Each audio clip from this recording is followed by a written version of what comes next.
J'aimerais maintenant que tu pries pendant quelques instants avant que j'entre dans la parole de ce soir. Oh mon Dieu, Dieu nous a réservé quelque chose de bien, une fois de plus. Quelque chose, je sais, qui va te bénir. Quelque chose qui peut-être va te défier. Peut-être qu'à la fin de mon message ce soir, tu seras dérangé, tu seras troublé, mais ne t'inquiète pas, ne sois pas dérangé. C'est la parole du Seigneur, oh mon Dieu. Tout ce que je vais te partager, comme d'habitude, tout ce que je vais te dire ne va pas sortir de ma tête, mais je vais le prendre dans les saintes Écritures. Je vais essayer de te montrer point après point tout ce que je vais t'affirmer ce soir. Et comme d'habitude, et avec toi, un carnet, un cahier, et avec toi un stylo pour pouvoir prendre note de tout ce que je serai en train de te partager. Par moment, nous parlons un peu vite, peut-être parce que nous sommes en train de courir derrière le temps. Par moment, nous parlons des choses profondes et nous n'avons pas le temps de répéter et de revenir. Mais tu as besoin de noter ces choses-là pour que ça reste, pour que tu puisses retourner après, les revisiter, te rassurer que ce que l'on t'avait dit était réellement ainsi, que cet homme qui te prêche ne t'a pas menti, il n'est pas venu avec des choses qu'il a inventées. Oh mon Dieu, avant d'entrer dans la parole, je te donne 1 minute seulement. Commence à prier le Seigneur là où tu te trouves. Et dis-lui, Seigneur, me voici, je suis prêt pour les nuits de profondeur. Je suis prêt pour entendre ta voix, entendre ta parole. Je suis prêt pour que tu me parles. Parle-moi à travers cet homme. J'ai vu dans la Bible que quelque part Dieu avait parlé à travers un âne. J'ai vu aussi quelque part dans la Bible où Jésus lui-même a dit, s'ils se taisent, ces pierres crieront. C'est-à-dire Dieu est capable de faire parler des pierres. Dieu est capable de faire crier des pierres pour te parler. Dieu est capable de faire parler un âne pour te parler. Je crois humblement que je vaux plus qu'une pierre et que je vaux plus qu'un âne et qu'à travers moi, Dieu peut te parler. Je reformule cette phrase, à travers moi, Dieu va te parler ce soir. Élève ta voix. Je te donne juste 1 minute et je vais entrer de plein pied dans la parole du Seigneur et commence à dire, Seigneur, parle-moi. Je suis disposé. Mon cœur est disposé, mon esprit est disposé. Je secoue la fatigue, je secoue la distraction, je secoue le sommeil. Je suis prêt à recevoir ta parole. Parle-moi, fais-moi comprendre pourquoi est-ce qu'il arrive par moment que je prie, mais tu ne réponds pas à mes prières. Pourquoi est-ce qu'il arrive par moment que je prie, mais je n'ai pas de réponse. Seigneur, ouvre-moi les yeux de l'esprit pour que je comprenne la parole que tu m'envoies, pas seulement ce soir, mais pendant ces 7 nuits. Élève ta voix et prie. Là où tu te trouves, élève ta voix et prie le Seigneur.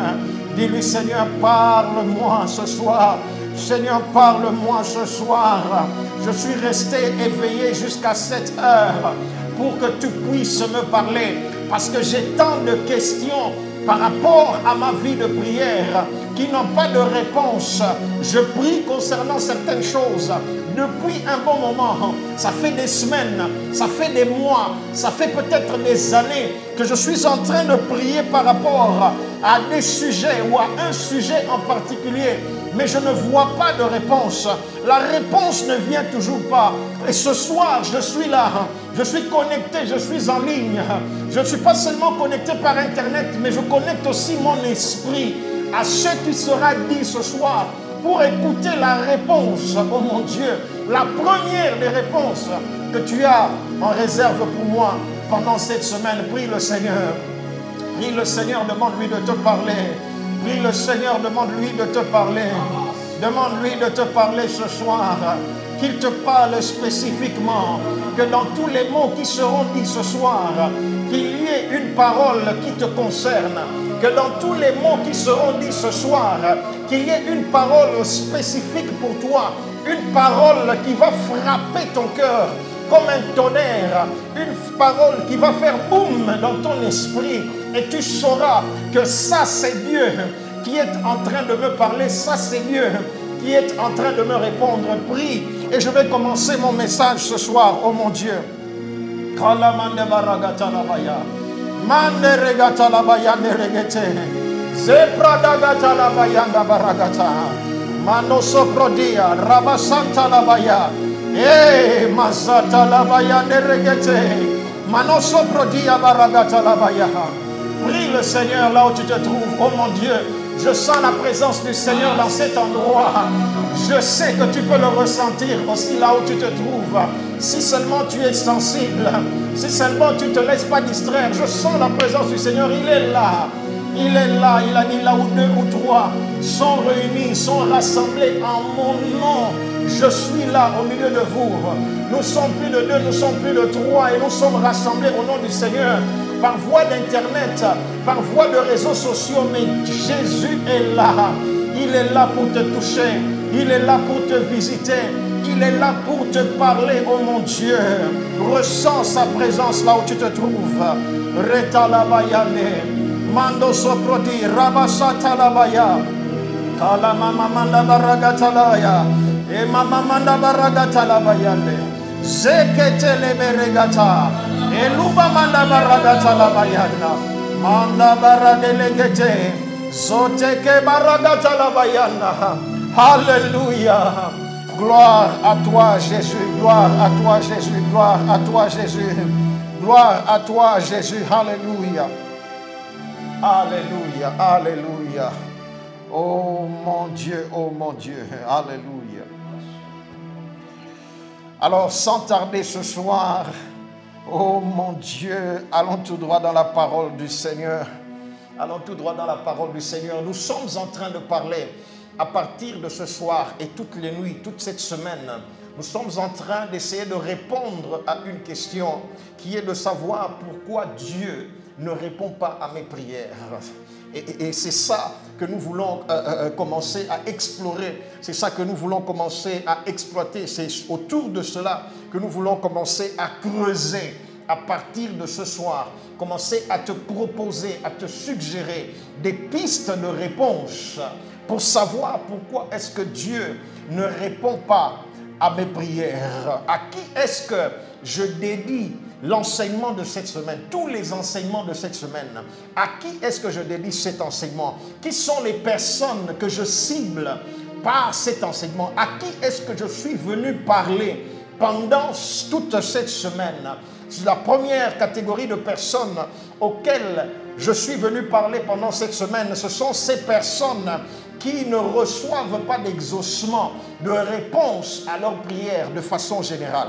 Tu es là, tu n'as pas d'exaucement à ta prière. Tu n'obtiens pas d'exaucement à ta prière de façon générale. Tu pries, mais tu n'as pas d'exaucement. Dieu ne te répond pas pour une raison que tu ne sais pas expliquer, pour une raison que tu ne sais pas comprendre. Tu commences même à te demander si la prière marche en effet. Est-ce que la prière obtient même des exaucements? Est-ce que Dieu exauce même les prières? Écoute, j'aimerais que tu comprennes que le but ultime de la prière, c'est d'obtenir des réponses. C'est ça le but ultime de la prière. Nous prions en vue d'obtenir des réponses. C'est la raison pour laquelle Dieu a établi la prière. Oh mon Dieu, l'un de mes fils était en train de prêcher il y a quelques semaines. Il a dit, Dieu a instauré la prière parce qu'il se sait capable de l'exaucer. Oh mon Dieu, j'aime ça. Dieu a instauré la prière. Permets-moi de dire, Dieu a créé la prière. Dieu a fait que la prière existe parce qu'il sait qu'il est capable de l'exaucer. Parce qu'il sait qu'il n'y a aucune prière que toi et moi pouvons faire que Dieu ne sera pas en mesure d'exaucer. Oh mon Dieu, tu es dans cette première catégorie. Tu pries et de façon générale, tu n'obtiens pas d'exaucement. Plusieurs de tes prières ne sont pas exaucées. C'est pour toi que je suis venu ce soir et toute cette semaine. C'est à toi que je suis venu parler ce soir et pendant toute cette semaine. Oh mon Dieu, oh mon Dieu, oh mon Dieu.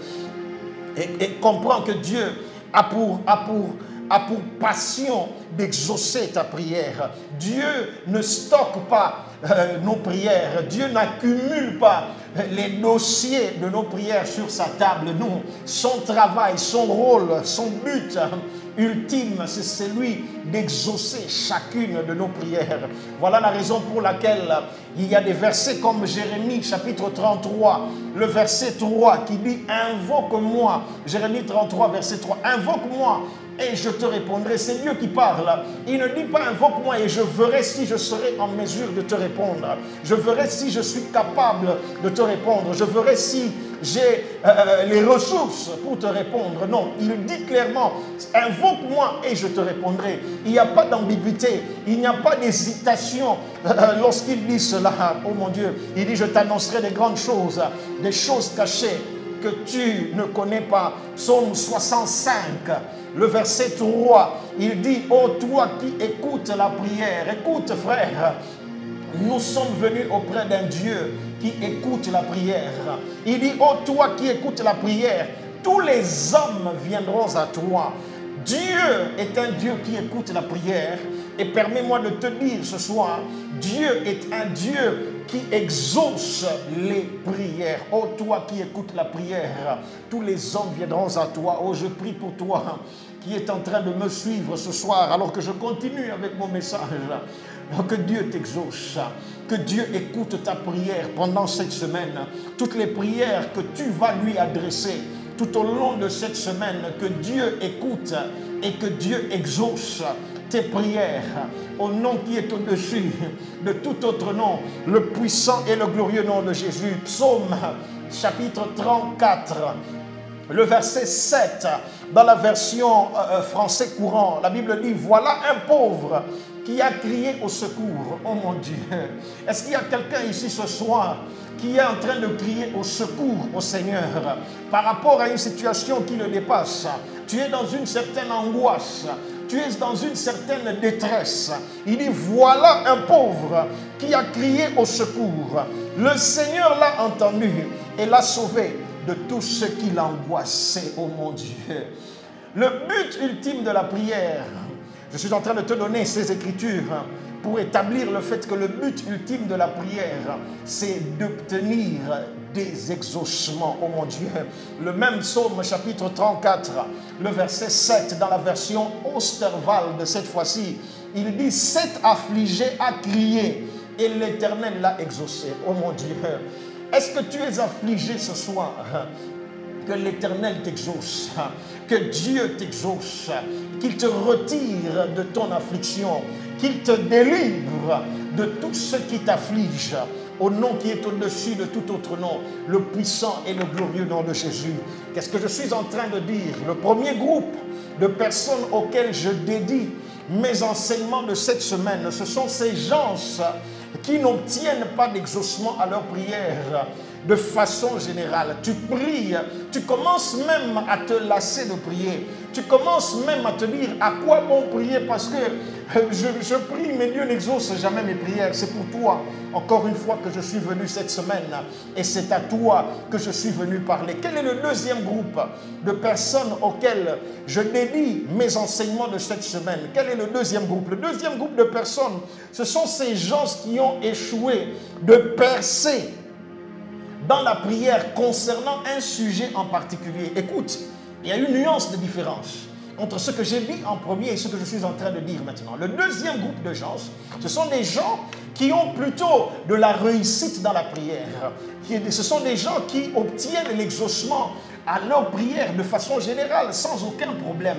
Mais il y a un sujet en particulier sur lequel tu as trébuché et tu ne cesses de trébucher. Il y a un sujet en particulier sur lequel tu as échoué et tu ne cesses d'échouer. Tu pries à ce sujet-là, mais tu n'arrives, oh mon Dieu, je vois, pendant que je suis en train de dire ça, pendant que je suis en train, oh mon Dieu, je vois un parent qui est en train de prier. Je ne sais pas ce que ton enfant a. Je vois un parent qui a un enfant et qui est en train de prier. Tu es en train de prier par rapport à ton enfant qui a une certaine maladie. Oh mon Dieu, on dit que c'est congénital. On t'a dit que c'est congénital. Et tu pries, oh mon Dieu, tu as la foi que Dieu peut guérir cet enfant. Tu as entendu même des témoignages. Oui, c'est à toi que je parle. Tu as entendu même des témoignages d'autres gens dont les enfants souffraient de la même condition. Mais ils ont été guéris par le Seigneur, ils ont été rétablis par le Seigneur, et tu es en train de croire au Seigneur. Pendant ces 7 jours, que Dieu visite cet enfant, que Dieu qui m'a révélé cela, visite cet enfant, qu'un miracle que tu attends depuis plusieurs mois et peut-être même plusieurs années se produise tout au long de cette semaine.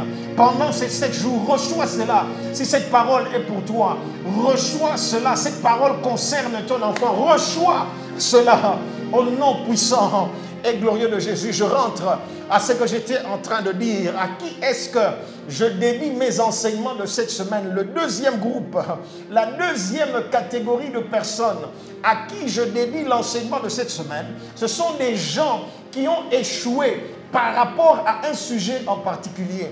Pour les autres choses, quand tu pries, Dieu t'exauce. Mais pour ce sujet-là en particulier, quand tu pries, ça ne passe pas. Quand tu pries, ça ne marche pas. Tu as essayé toutes sortes de prières. Tu as tout tenté. Tu t'es allongé par terre. Tu as fait des jeûnes. Oh mon Dieu. Tu allais peut-être dans les brousses. Tu allais peut-être sur les montagnes. Mais malgré cela, concernant ce sujet-là en particulier, il n'y a pas d'exaucement, il n'y a pas de réponse. C'est comme si concernant ce sujet-là, Dieu refuse de te répondre. Dieu ne répond pas concernant ce sujet. Pour les autres choses, je répète, pour les autres choses, ça va. Pour les autres choses, ça marche. Pour les autres cas, quand tu pries, oh mon Dieu, c'est du tic au tac quasiment. Mais concernant un sujet en particulier, tu n'arrives pas à comprendre qu'est-ce qui se passe. D'habitude, le Seigneur me répond. D'habitude, quand je prie, j'obtiens toujours l'exaucement à la prière. Mais concernant ce sujet en particulier, je n'arrive pas à percer. Oh mon Dieu, je suis venu pendant cette semaine. Dieu m'a envoyé vers toi pendant cette semaine pour connecter ma foi à la tienne, afin qu'ensemble nous puissions nous accorder dans la prière et afin que tu puisses finalement, je dis finalement, percer concernant ce sujet-là. Oh mon Dieu, je vois quelqu'un percer dans la prière pendant cette semaine. Alléluia. C'est le deuxième groupe de personnes auxquelles je suis venu parler ce soir. Maintenant,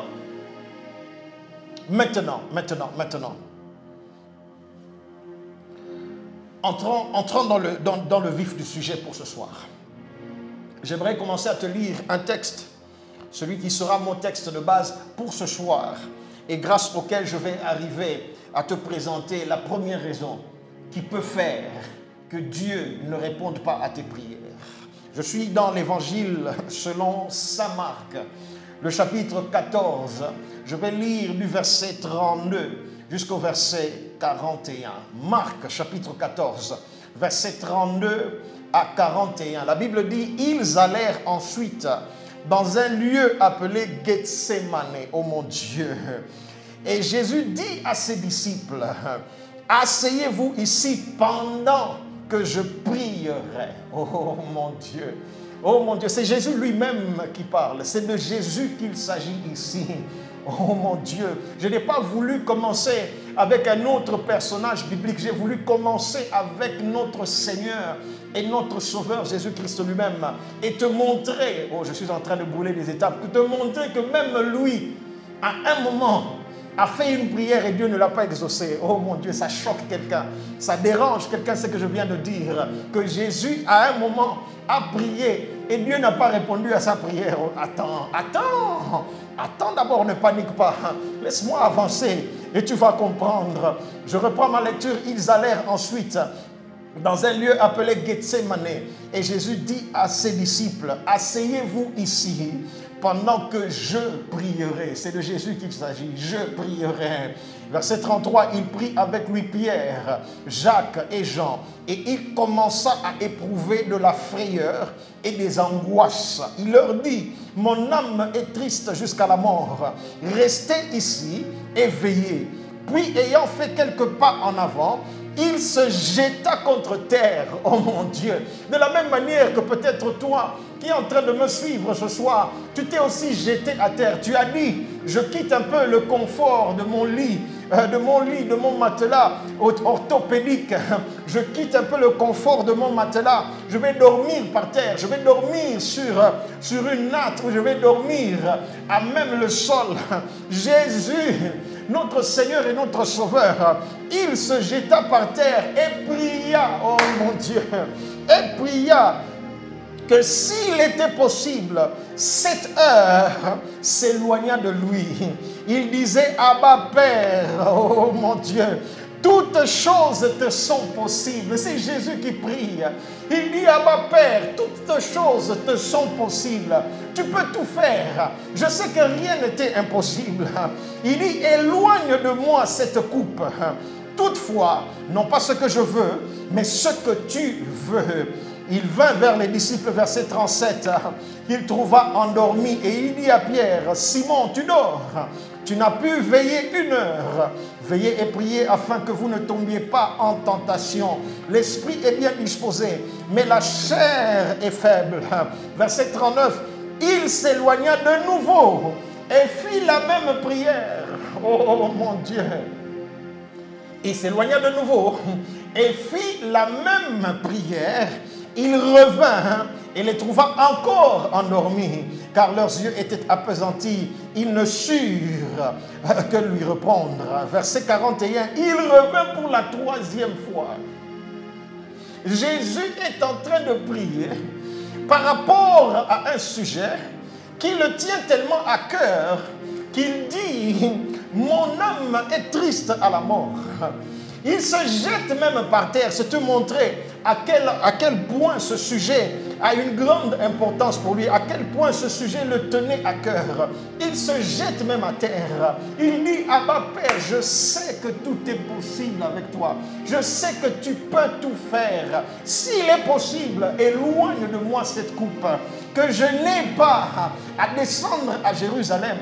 Que je n'ai pas à être arrêté par les Juifs et livré entre les mains des Romains, que je n'ai pas à être jugé avec des brigands, flagellé, qu'on ne me mette pas une couronne d'épines sur la tête, qu'on ne me fasse pas porter une croix et qu'on ne me crucifie pas nu sur le mont Golgotha comme un vulgaire bandit, comme un vulgaire assassin. C'était ça sa prière. Il dit, Seigneur, je sais que tu peux tout faire. Je sais que tu es capable. Je sais que c'est possible. Et il a fait cette prière à 3 reprises, s'il vous plaît. Il a fait cette prière à toi. Je ne suis pas en train de te parler de l'un des prophètes. Je ne suis pas en train de te parler de l'un des patriarches. Je ne suis pas en train de te parler de l'un des apôtres ou même de l'un des disciples de la Bible. Non, je suis en train de te parler de Jésus lui-même, oh mon Dieu, notre Seigneur et notre Sauveur, qui ne connaissait aucune faille, qui ne connaissait aucun péché. Il a prié à 3 reprises concernant le même sujet. Mais Dieu ne lui a pas répondu. Dieu n'a pas exaucé cette prière-là en particulier. Oh mon Dieu. De la même manière, toi aussi, il y a un sujet en particulier pour lequel tu es en train de prier, mais tu n'en reçois pas l'exaucement. Tu ne vois pas l'exaucement. Tu as peut-être prié 3 fois aussi. Tu t'es peut-être jeté par terre aussi, mais l'exaucement ne vient toujours pas. Je termine ma lecture. Il revint pour la 3e fois et leur dit, dormez maintenant et reposez-vous, c'est assez. L'heure est venue. Voici le Fils de l'homme est livré aux mains des pécheurs. Écoute-moi, je commence par te dire ceci. Jésus avait un taux de réussite dans la prière qui était de 100%. Pendant son ministère terrestre, le taux de réussite dans la prière, dans la vie de prière de Jésus était de 100%. C'est-à-dire, ces prières ne rataient jamais leurs objectifs. Ces prières ne rataient jamais leurs exaucements. Ces prières ne tapaient jamais à côté. À chaque fois qu'il priait, il obtenait l'exaucement. Tu le sais. Je ne suis pas en train de t'inventer quelque chose. Je ne suis pas en train de t'apprendre quelque chose de nouveau. Tu le sais. Que Jésus avait un taux de réussite dans la prière qui était de 100%. À chaque fois qu'il priait, Dieu l'exauçait. Jean chapitre 11, verset 41, et 42. Jean 11, 41 et 42. Ils ôtèrent donc la pierre. C'était à la tombe de Lazare que ça se passait. Ils ôtèrent donc la pierre. Et Jésus leva les yeux en haut et dit, Père, je te rends grâce de ce que tu m'as exaucé. Verset 42, c'est là que je suis en train d'aller. Pour moi, c'est Jésus qui parle. Je savais que tu m'exauces toujours. Jésus savait que Dieu l'exauce toujours. Il avait un taux de réussite de 100% dans la prière. Jusqu'à ce que nous arrivions dans Marc chapitre 14. C'est la première et je crois la seule fois où Jésus a prié Dieu et Dieu ne l'a pas exaucé. Qu'est-ce qui s'est passé? Pourquoi cette prière est si particulière? Que quelqu'un qui connaît un taux de réussite dans la prière de 100%, pour la première fois, il va prier et Dieu ne l'exauce pas. Pour la première fois, il va prier et ne pas obtenir ce qu'il a demandé du Seigneur. Qu'est-ce qui fait de Marc 14 que ce soit si particulier que pour la prière qu'il fait dans Marc 14, Dieu ne l'exauce pas? C'est là que je suis en train de t'amener. C'est ça que je voudrais ouvrir. C'est ça que je voudrais te dévoiler. C'est ça que je voudrais te montrer. Quelqu'un qui connaissait un taux de réussite dans la prière de 100%. Il dit, pour moi, je sais que tu m'exauces toujours. Il n'y a pas un moment où tu ne m'exauces pas. Chaque fois que je prie, j'obtiens l'exaucement à ma prière. Chaque fois que je demande, tu me donnes. Mais cette fois-là, dans Marc 14, celui qui connaissait un taux de 100% de réussite dans la prière a échoué, permettez-moi de dire, dans sa prière. Il a prié et Dieu a refusé de répondre. Il a prié, Dieu a dit, pour ce cas, je ne réponds pas. Pour ce cas, je ne t'accorde pas ce que tu es en train de me demander. Pourquoi? Pourquoi Dieu ne répond pas à mes prières? Oh mon Dieu, est-ce que tu es en train d'être béni? Est-ce que tu es là? Est-ce que tu comprends là où je suis en train de t'amener? Est-ce que tu comprends les équivoques que je suis venu lever pendant cette semaine? Et je n'ai trouvé personne de meilleur à prendre comme exemple pour introduire mon sujet que notre Seigneur et Sauveur à tous, Jésus-Christ de Nazareth. Quelqu'un qui connaissait un taux d'exaucement dans la prière de 100%. Mais il arrive en ce moment-là, il arrive dans ce cas-là, il n'y a pas d'exaucement. Dieu refuse de l'exaucer. Il se jette par terre, il prie 2, 3 fois, mais il n'y a pas d'exaucement. Pourquoi? Pourquoi Dieu n'a pas répondu à sa prière? Je te donne la réponse. Parce que je sens que tu es impatient à entendre la première réponse. Il y a des gens qui sont impatients. Ils se disent, tu es en train de tourner autour du pot. Va tout droit dans le vif du sujet. Donne-nous la réponse. Pourquoi tu tournes en rond? Pourquoi tu te répètes? Pourquoi tu nous fais perdre le temps? Moi, je dois aller dormir. Moi, je dois aller travailler demain. Écoute, je te donne maintenant la réponse. La première raison qui fait que Dieu ne répond pas à certaines prières que nous lui adressons, alors qu'il répond à toutes les autres prières, la première raison, c'est ce que j'appelle la force de la destinée. Oh mon Dieu! La force de la destinée est une première raison qui fait que Dieu ne répond pas à la prière de certains d'entre nous. C'est la première raison qui a fait que Dieu n'a pas répondu à la prière de Jésus cette fois-là, à Gethsemane, à cause de la force de la destinée. Écoute-moi bien. Toute prière que tu feras qui ne s'accorde pas avec ta destinée n'obtiendra pas de réponse de la part du Seigneur. Retiens cela. Si tu oublies tout ce que je dis ce soir, si tu es trop fatigué, si tu as trop sommeil pour te souvenir de ce que je suis en train de dire ce soir, si tu es trop fatigué pour écrire ce que je suis en train de te partager ce soir, retiens que toute prière que tu feras qui va à l'encontre de ta destinée n'obtiendra pas de réponse de la part du Seigneur. Je veux le répéter pour la 3e fois avant d'avancer. Toute prière, je dis bien, toute prière que toi et moi ferons qui ira à l'encontre de la destinée que Dieu a pour nous, ces prières-là n'obtiendront pas de réponse de la part du Seigneur. Ce sont les prières que Dieu n'exauce pas. Quand tu commences à prier contre ta destinée, ou ce que tu demandes à ta prière va à l'encontre de ta destinée, Dieu ne t'exaucera pas dans ce cas-là. Tu ne peux pas lutter avec la destinée et gagner. Tu ne peux pas te battre contre la force de la destinée et l'emporter. Tu dois au contraire coopérer avec la destinée. Même dans ta prière, tes prières doivent s'aligner. Tes prières doivent coopérer. Tes prières doivent aller dans la même direction que ta destinée. C'est ça que je suis venu te dire ce soir. Et Jésus, après avoir prié à 3 reprises, après avoir fait la prière qui allait à l'encontre de sa destinée à 3 reprises, en demandant au Seigneur s'il était possible d'enlever cette coupe, qu'il n'ait pas à descendre à Jérusalem et à être crucifié, à mourir sur la croix pour les péchés de l'humanité. Après qu'il ait fait cette prière à 3 reprises, c'était une prière qui allait à l'encontre de sa destinée. C'est pour ça qu'il était né. C'est pour ça qu'il était venu. C'est pour ça que Dieu l'avait envoyé sur terre. C'était pour qu'il meure sur la croix.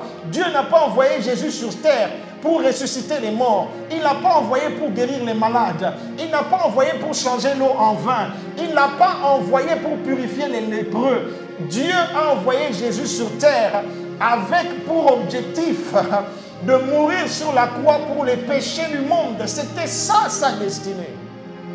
Et quand il commence à faire cette prière qui va à l'encontre de sa destinée, Dieu n'exauce pas. Oh mon Dieu, est-ce que tu es là? Est-ce que tu es en train de me suivre? Est-ce que quelqu'un est en train de me comprendre? Est-ce que quelqu'un voit maintenant pourquoi est-ce que certaines de tes prières n'ont pas été exaucées? Parce que tout simplement, elles vont à l'encontre de la destinée que le Seigneur a pour toi. Tu dois coopérer. On ne lutte pas avec la destinée. On ne combat pas la destinée. C'est un combat que tu ne vas pas gagner. C'est une bataille que tu ne vas pas remporter. La bataille contre la destinée. La destinée, c'est quelque chose avec laquelle on coopère. La destinée, c'est quelque chose avec laquelle on s'aligne. La destinée, c'est quelque chose avec laquelle même nos prières doivent s'aligner. Elles doivent suivre le sens de notre destinée pour être garanties que Dieu va les exaucer. Quand tu arrives dans Marc 14 au verset 41, Jésus s'abandonne finalement entre les mains de la destinée. Jésus accepte de coopérer et il revint pour la 3e fois et leur dit: dormez maintenant et reposez-vous, c'est assez. C'est-à-dire, j'arrête de lutter, j'arrête de résister, j'arrête d'essayer de changer ce que Dieu a destiné pour moi. Il dit, j'arrête. Il dit, c'est assez, l'heure est venue. Voici le Fils de l'homme est livré entre les mains des pécheurs. Oh mon Dieu, oh mon Dieu. Si cet exemple ne te suffit pas, parce que je sens qu'il y a des gens qui ne sont toujours pas convaincus, alors que je suis en train de lui parler de notre Seigneur et de notre Sauveur Jésus-Christ. Je sens qu'il y a des gens qui sont encore dubitatifs. Tu n'es pas très sûr. Tu n'es pas convaincu. Je te donne un autre exemple pour te montrer que quand tu fais une prière qui va à l'encontre de ta destinée, Dieu n'exauce pas. Le deuxième exemple que je te donne, c'est celui de Moïse. Dans Exode chapitre 4, le verset 13 à 15. Exode 4, verset 13 à 15. Moïse dit: ah Seigneur, envoie qui tu voudras. C'est une prière que Moïse a faite. À quel moment? Au moment où Dieu le mettait sur le chemin de sa destinée. Moïse, tu es né, oh mon Dieu, pour être le libérateur des enfants d'Israël, pour les sortir de leur captivité d'Égypte. Et le temps est venu. Dieu a entendu le cri des enfants d'Israël, leurs cris en Égypte, les cris que leur font pousser leurs oppresseurs.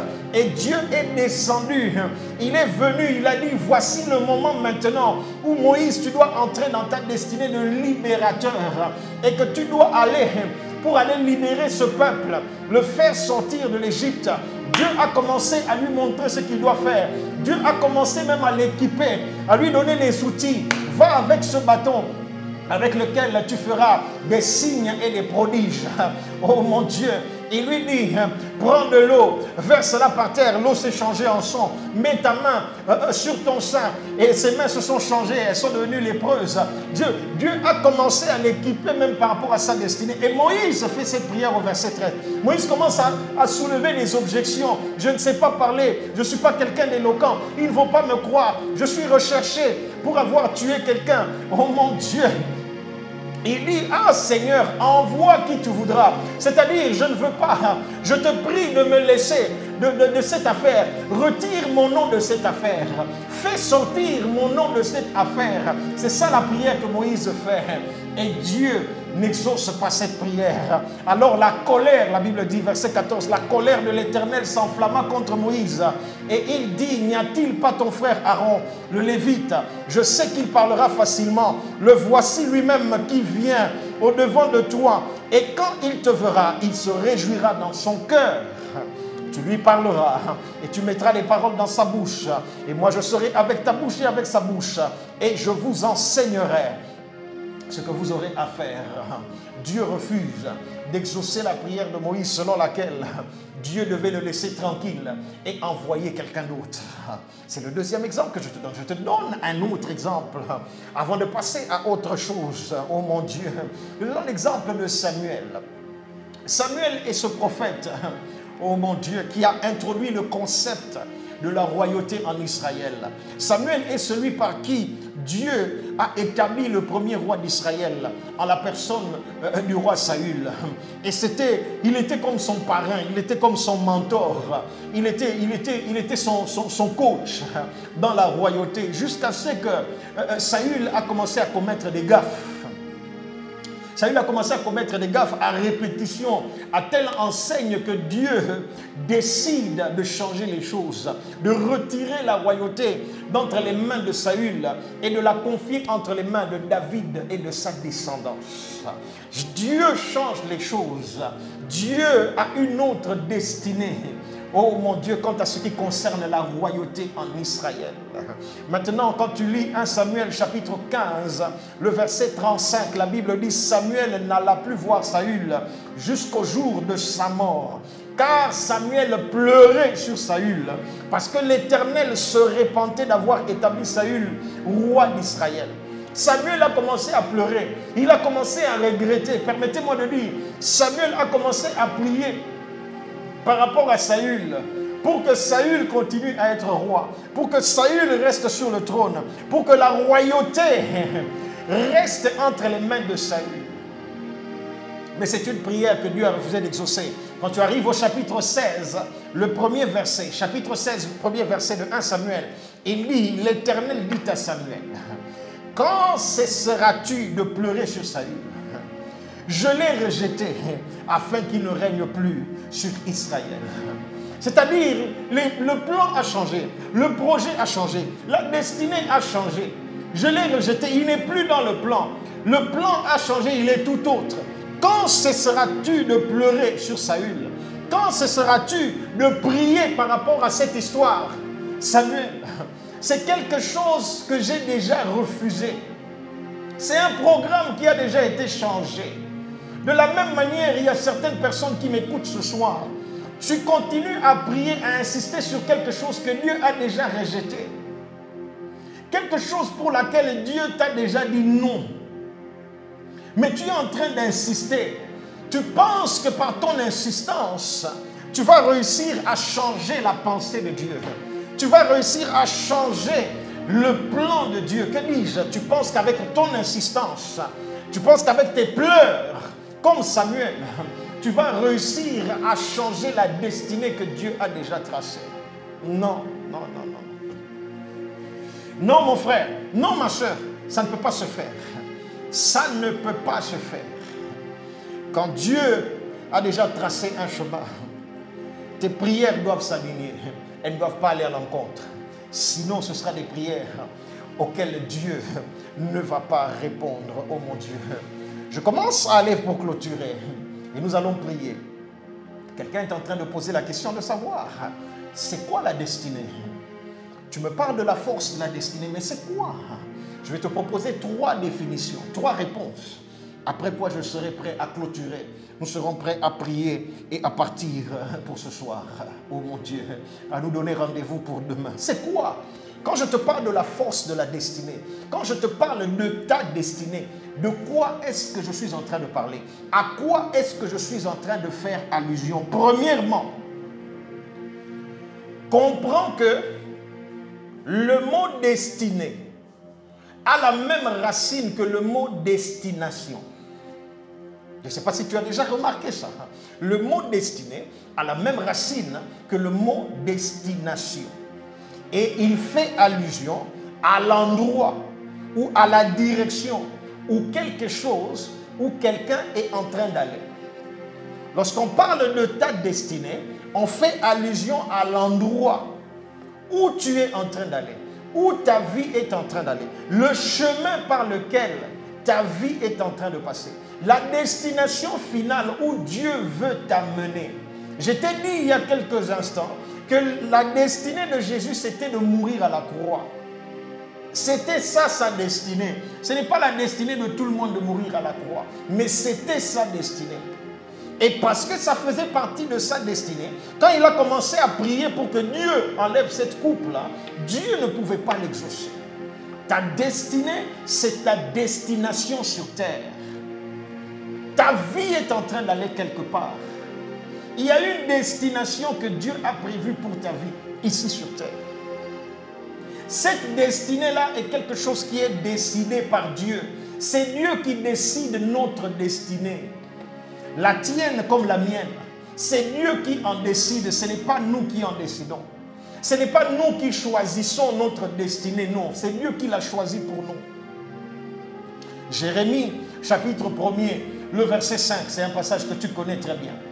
Il dit, avant que je t'eusse formé dans le ventre de ta mère, je te connaissais, et avant que tu fusses sorti de son sein, je t'avais consacré, je t'avais établi prophète des nations.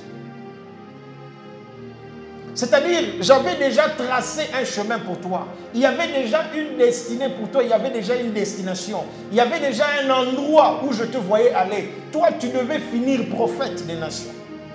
Peu importe le chemin par lequel tu passais, tu dois finir prophète des nations. C'est ça la destinée. L'apôtre Paul est un autre exemple.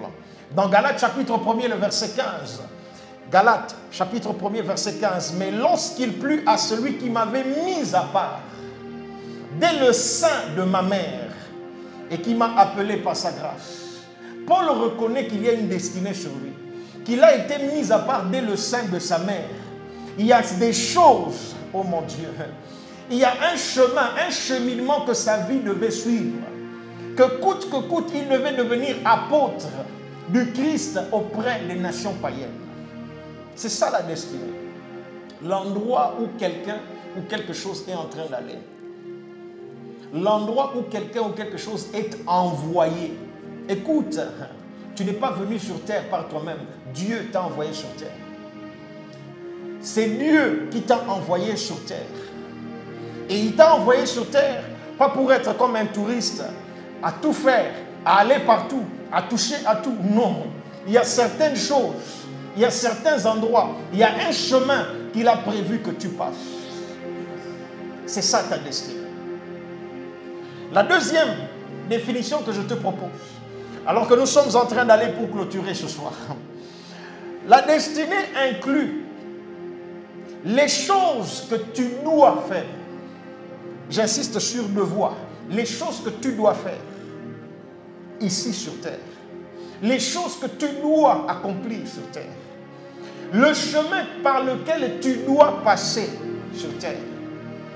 Et même les gens que tu dois rencontrer. Écoute, il y a des gens que tu dois rencontrer.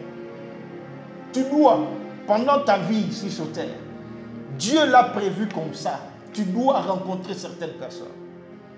Il y a certaines personnes qui doivent te rencontrer et toi aussi, il y a certaines personnes que tu dois rencontrer. Pour que ce fameux plan de Dieu puisse s'accomplir pleinement dans ta vie. il y a des choses que tu dois accomplir pour que l'on puisse dire de toi que tu as accompli pleinement ta destinée. Il y a des choses que tu dois faire pour que l'on puisse dire de toi que tu as accompli pleinement ta destinée. Il y a un chemin par lequel tu dois passer. Pour Jésus, c'était le chemin de Golgotha. C'était un passage obligé, comme on dit. Il devait passer par là. C'était le chemin par lequel il devait passer. Il y a des gens qu'il devait rencontrer. Il devait tomber entre les mains des Juifs. On devait le livrer entre les mains des Romains. Il devait rencontrer ces gens-là pour entrer pleinement dans sa destinée. Je prie pour quelqu'un qui me suit. Oh mon Dieu, je prie pour toi qui me suis. Peut-être que tu t'es déjà égaré du chemin de ta destinée. Peut-être que tu t'es déjà égaré du sentier de ta destinée. Je prie ce soir, par la puissance du Saint-Esprit et au nom qui est au-dessus de tout autre nom, que tes pas soient ramenés sur le chemin de ta destinée à partir de ce soir. Que tes pas soient redressés et ramenés sur le chemin de ta destinée à partir de ce soir. Que tu reviennes de ta déviation, que tu reviennes de ton égarement. Peu importe ce qui t'a fait égarer, peu importe ce qui t'a fait dévier, je te ramène sur le chemin par la puissance du Saint-Esprit. Je te ramène sur le chemin de ta destinée. Au nom qui est au-dessus de tout autre nom. Lorsque tu lis Luc chapitre 9, le verset 30 et 31, la Bible dit, et voici deux hommes s'entretenaient avec lui, avec Jésus. C'était Moïse et Élie, qui apparaissant dans la gloire, parlaient de son départ qu'il allait accomplir à Jérusalem. C'est sur le mont de la transfiguration, Moïse et Élie apparaissent à Jésus et commencent à parler des choses qu'il doit accomplir à Jérusalem. La Bible dit, il parlait des choses qu'il allait accomplir à Jérusalem. C'est-à-dire, c'était un passage obligé.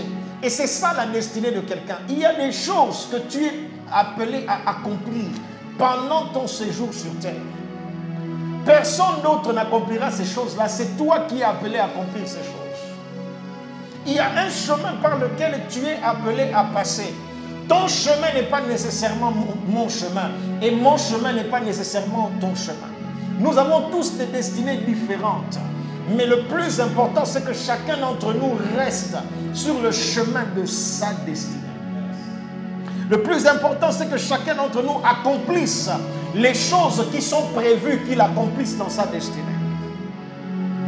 Écoute, lorsque l'on dit que le jugement commencera dans la maison de l'Éternel, dans le jugement dernier, quand on dit que pourquoi est-ce que des gens qui sont entrés au ciel doivent être jugés?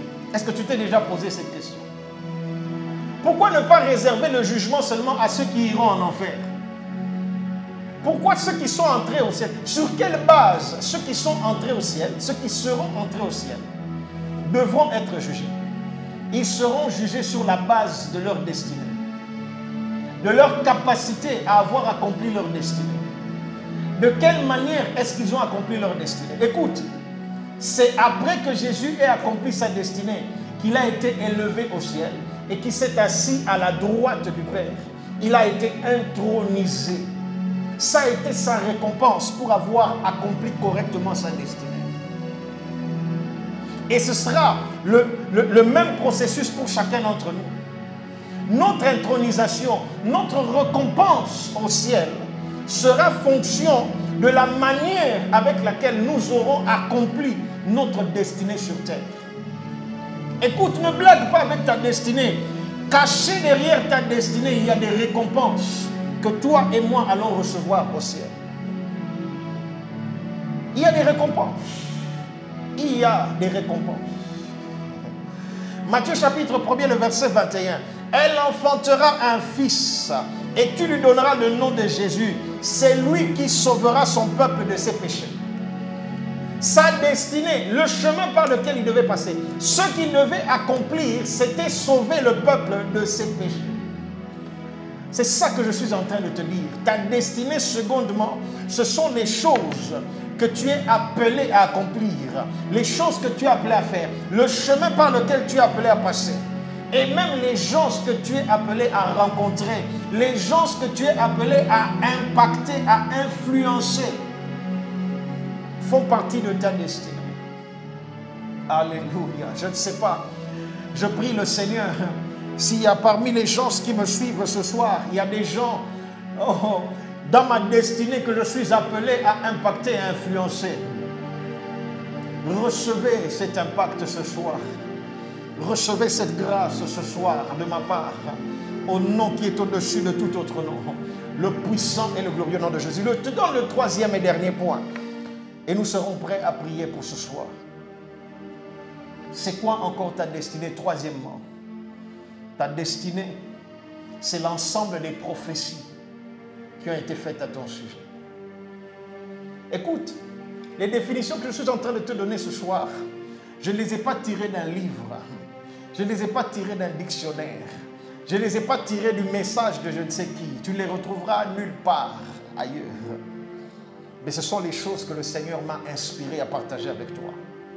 Ta destinée, troisièmement, c'est l'ensemble des prophéties qui ont été faites à ton sujet.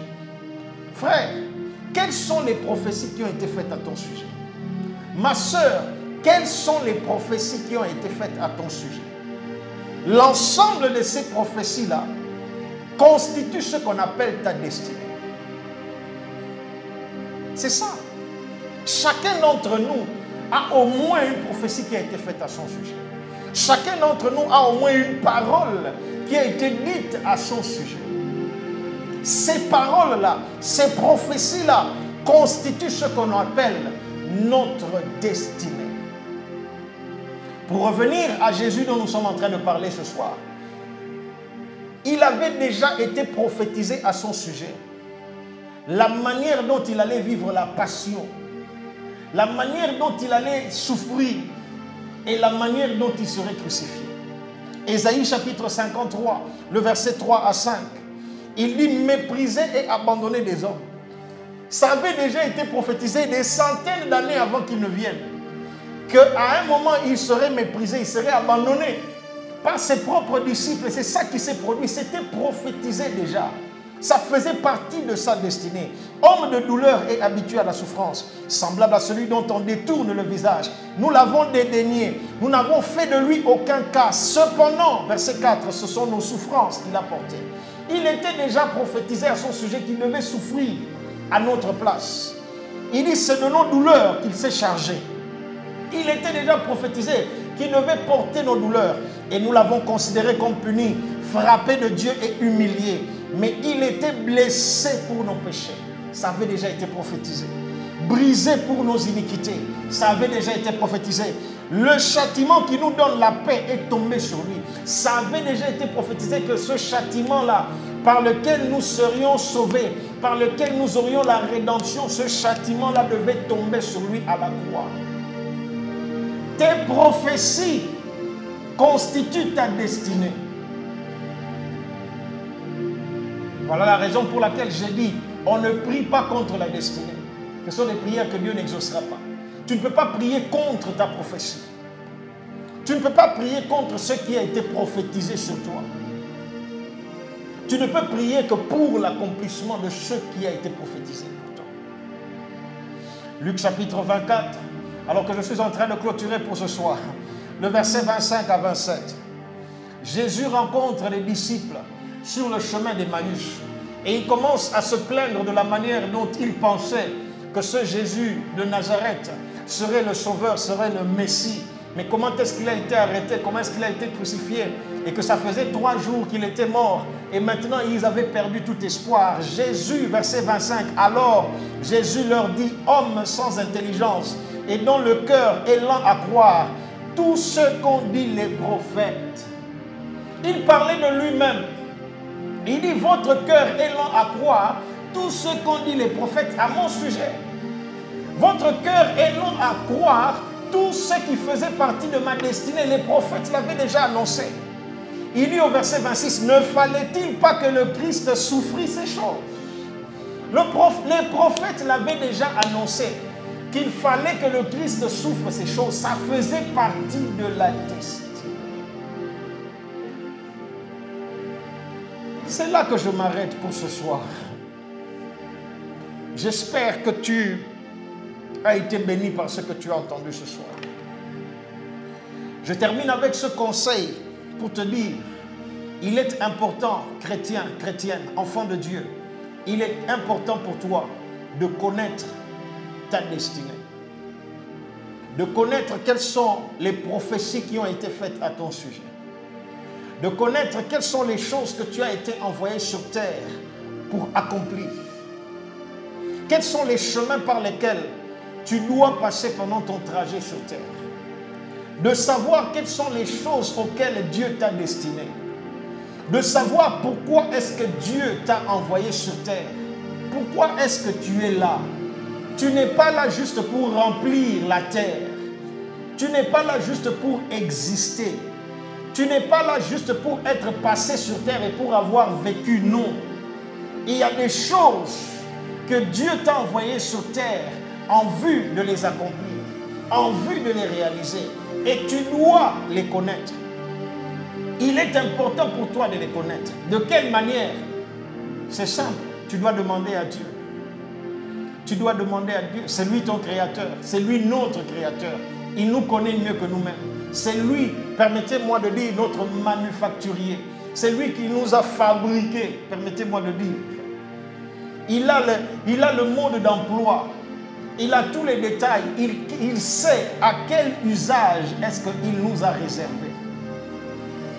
Il sait à quel usage il nous a destinés. À quoi est-ce que nous devons servir sur cette terre des humains, sur cette terre sur laquelle il nous a envoyés. Il faut retourner vers Dieu. Et c'est ça que je t'invite à faire ce soir. Si tu n'es pas clair au sujet de ta destinée, retournez vers le Seigneur ce soir et lui dire, Seigneur, pourquoi je suis là? Pourquoi suis-je sur terre? Pourquoi est-ce que je vis? Pourquoi tu m'as envoyé ici? Qu'est-ce que tu attends de moi? Quel est le chemin par lequel je dois passer? Quelles sont les choses que je dois accomplir pendant mon temps sur terre? Permettez-moi de dire, pendant mon mandat sur terre. J'aimerais que tu lèves ta voix là où tu te trouves et que tu commences à prier. Seigneur, montre-moi. Ouvre-moi les yeux de l'esprit. Ouvre-moi les yeux de la compréhension pour que je comprenne quelle est ma destinée sur terre. Pourquoi est-ce que je suis là? Pourquoi est-ce que tu m'envoies? Commence à prier là où tu te trouves. Élève ta voix, commence à prier là où tu te trouves. Que Dieu te révèle ta destinée. Pourquoi je suis là? Quelles sont les choses qui ont été prophétisées à mon sujet et que je dois accomplir pendant que je suis sur terre? Quelles sont les choses pour lesquelles tu m'as séparé, comme Jérémie, comme Paul, depuis le sein de ma mère? Quelles sont ces choses pour lesquelles tu m'as séparé? Tu as dit, toi, tu es sur terre pour accomplir telle et telle autre chose. Élève ta voix, commence à prier. Oui, parle au Seigneur là où tu te trouves. Oui, parle au Seigneur là où tu te trouves. Montre-moi, montre-moi, que je sache pourquoi je suis là.